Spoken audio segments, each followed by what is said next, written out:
Are you a motherless daughter? What if we told you we have 20 years worth of truth treasures, pearls of wisdom, and diamonds of hope to help you with your mother loss? We do, and we share all things mother loss on Nurturing Words, Voices of Experience, a podcast by the Motherless Daughters Ministry. Give yourself some self-care and listen as we discuss grief, regret, anger, redemption, closure, and so much more. Hello, I'm Gladys Bell, your host for today. In this episode, Voices of Volunteers, we begin to share the first of a series highlighting the work of our Motherless Daughters Ministry volunteers. Our ministry is blessed to have an active team of volunteers, and we want to share their stories. First, it is our privilege to start with none other than the founder, executive director, and board chair for the Motherless Daughters Ministry, Mary Ellen Collins. Let's listen to hear more of Mary Ellen's story and some of the work she does with our ministry. Well, thank you, Mary Ellen, for joining us today. As we've been doing this series and talking to different volunteers with the organization, we're just really interested to hear your story and a little bit about what led you to start this ministry, and just so important to so many women, so we'd love to hear that story. Well, I gave some of this, if you go back and listen to the podcast when we began the ministry, I had lots of information in there. I will summarize some of that because what's really important to know that I didn't want to do it. God says, this is what I want you to do. And I argued with God. Well, you see how far that's gone. 23 years later, I'm doing this. The biggest thing is I lost my mother when I was 15. And there was nobody there, no resources and nobody there to help me. And it was 35 years later before I really started grieving her loss. So I think there's an important message there that really you're never too old and it's never too late to start that grieving process. So that was what 35 years later. And I had had a very serious illness and was really, I was emotionally where I was really having some really devastating problems. And in that was when God really spoke to me and said, we need to do this. You need to start this ministry. And I said, I don't know how. And he said, you don't have to, I do. Yeah. So it's been a journey. I was scared to death to do it. But what I found is that fear is normal. But fear cannot paralyze you from moving forward.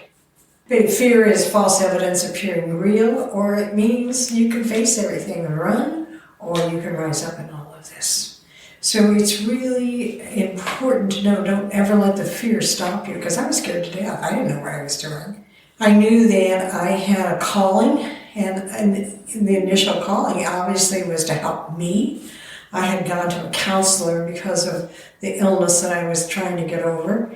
And in that counseling, we figured out that my core loss was mother loss. And I had lost my mother when I was 15, and that was when I was 50. And I had never grieved for the loss of my mother. It was not okay to grieve. And nobody supported that grief.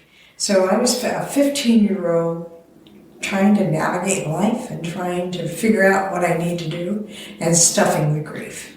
I think that's so important to point out that, you had that hesitation, that fear, but you kept going because when God calls us to do something, he's going to equip us with what we need. And it may seem overwhelming, but we know and can trust that he's going to help us through that.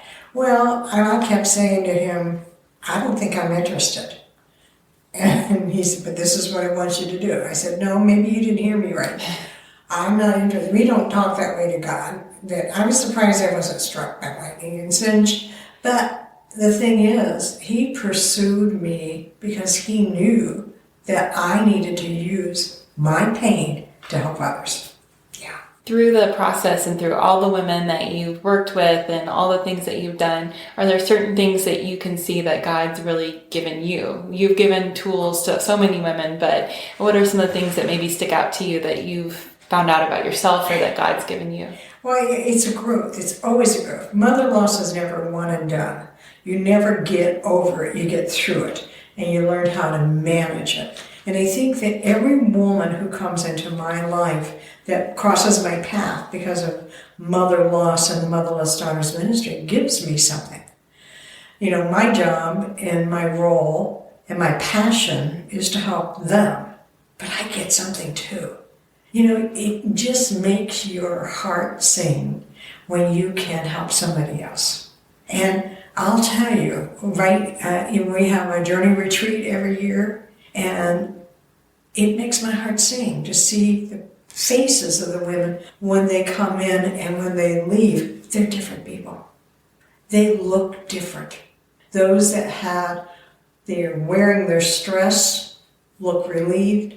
Those that didn't know God, that have an experience with God, they're changed. They're changed. And that is what it's all about, to make a difference in everyone else's life. Yeah. Yeah. Well, I'm sure in the process of helping others and also helping yourself work through your grief, it's probably challenging at times as well. Talking with people who have gone through loss requires you to revisit things from your past, which I'm sure can be exhausting. It would be easier at times just to kind of put that in a box and not have to deal with it. So are there challenges you found with this ministry? Well, let me tell you a little story, because the thing that happens that when you want to make a difference in others' lives, you look at things and you want to see that you're making a difference. Well, that's not always the case. I had a woman who was in a course I was doing, and I really thought she was warming the seat, because you could see nothing any different, nothing that was important. It just seemed like she was biding her time. In fact, many times she'd almost sleep through the course, and I thought, man, she's just warming the seat. And I had a come to Jesus meeting, called by Jesus, that he said, I don't think I put you in charge of the healing. Now go do what I've equipped you to do. Empower them, talk with them, help them, and I'll take care of the healing. And I thought, well, I guess I just got told. But the thing is, 2 years later, I saw the same woman. And she said to me, that was the best program I have ever been to. My life was changed. Wow. So, as I got my tears, the big thing is you don't know. And it's not your job to know. It's not you. It's like God told me, you take care of what I've equipped you to do. Now go do it. And if you can do that, I'll take care of the rest. Sometimes you'll see it, sometimes you won't see it. Right. It's glorious, and it's so encouraging, and that when you see the healing and you see the things happen, but that doesn't always happen. Right. And it's always a reminder that really we're not in charge. Yeah, I think there can be some comfort in that, and knowing that ultimately it's in God's hands and it's not on us. But it can be hard when you're putting your energy and heart and soul and want to see, someone you want to see the efforts, and you want to see the rewards and the returns of all the efforts that you've done. And sometimes that didn't happen. And then there's other times, oh wow, you just stand back and you go, oh my goodness, I am so blessed. I am so blessed. It's a gift from God when you're able to see that difference. But sometimes you'll never know what impact. Yeah. And that's the key, is that the reason for doing this is not for me to know, it's for others, that they have a difference in their life. Because I'll know sometime.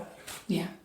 Exactly. And you never know how many generations that's impacting. It's helping their children. Oh, listen, I've had husbands call me and tell me, I am so grateful for you.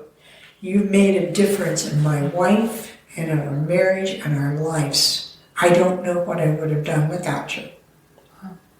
I've talked to husbands, and they say, I can't do anything. I said, it's not your job to do anything. It's your job to love her and listen to her, because you can't fix it, which a lot of husbands want to try and do. Yeah. That's such a good point. And like you said, some of them reach out, some of them may not, and you never know. Marriages that have been saved, children who have a mother who is able to give more to them now, just generations that can be impacted. Yes, it is. It's a generational impact. I had a real blessing from one of the women who is a facilitator in ministry, and she's really crafty. She's really beautiful, beautiful things that she makes. And she made me a picture one time. I wish I had it memorized. But basically, she told me, you have no idea how many people you impact, because it's not just one person. It is who all is in relationship with that one person. So it's very powerful. It's very humbling. Yes. Yeah. We're going to take a 30-second break. We'll be right back. You have a powerful story to tell, and I want you to know your story will resonate with so many in our listening community. Podcasts provide us with opportunities to connect with others, fostering a sense of personal connection through the power and intimacy of one's voice. They can provide an escape, a touch point with the world outside, and a sense of community, and not just for the listeners. If you would like to be featured as a nurturing voice of experience in one of our upcoming podcasts, please let us know. Visit motherlessdaughtersministry.com today. So as you're thinking about the women that are listening, and maybe some of them are thinking about wanting to get involved, what is something you might want to say to them? Maybe they want to find a way to volunteer, to get involved, but they're just not sure if they have the right tools or they have the time. What would you say to them? Well, the first thing is, I would say that your passion, that's the most important thing. The next thing is, there'll always be a way for you to volunteer and help.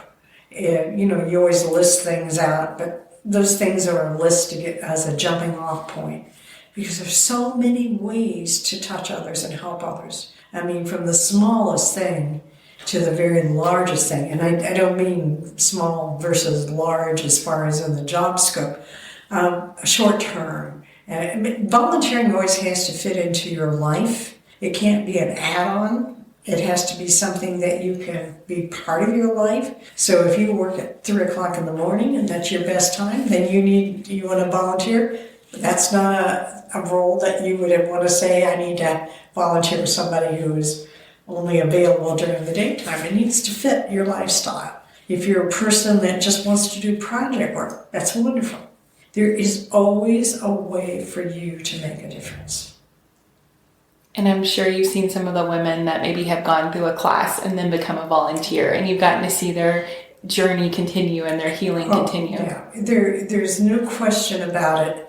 If you think about participant and then the leaders or facilitators, that you as a participant, you get you get something out of whatever program, but when you're on the other side, the blessings are phenomenal.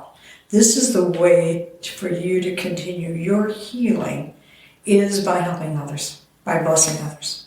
And that's where you just get blown out of the water with the blessings that you did not know you were going to get. And that's an important point, because you can take a class and you can get good tools and good information, but it's a journey. It's not a one time you go to a class and then, I don't have to worry about this anymore. It's a process. I think that the other things about volunteering that are important is that we have a philosophy that you never let a volunteer fly by the seat of their pants, and you never waste a volunteer's time. So that means that we will equip you to do the role that you want to do, and that we will never waste your time. I mean, it is an insult to volunteer and then somebody has a 3-hour meeting that you only needed 15 minutes of. So that's the things that there are philosophies around volunteering, and there's always a role. There's always some way. There's always something. There's always something. Yeah, that's important. I think about the Bible verse where it talks about the body of Christ, some hands, feet, you need all the different parts working together. Absolutely. Absolutely. And because we're a virtual organization, and we've been virtual forever because we refuse to pay rent. We'd rather put the money into serving the women who come to us. Because we're virtual, you can be anywhere and do this work. There are some things that have to be on site, but most of them can be done virtually. And that's important because we have people listening from all over, so it's important to know that they can be involved in whatever way. Yeah, absolutely. This is an awesome ministry. It's life-changing. So if you want to make a difference in someone's life, we can help you. I think that's great and something great for everyone to hear. So thank you so much for joining us. Thank you. Thank you for listening to Nurturing Words, Voices of Experience, a podcast by the Motherless Daughters Ministry. We'll see you next time.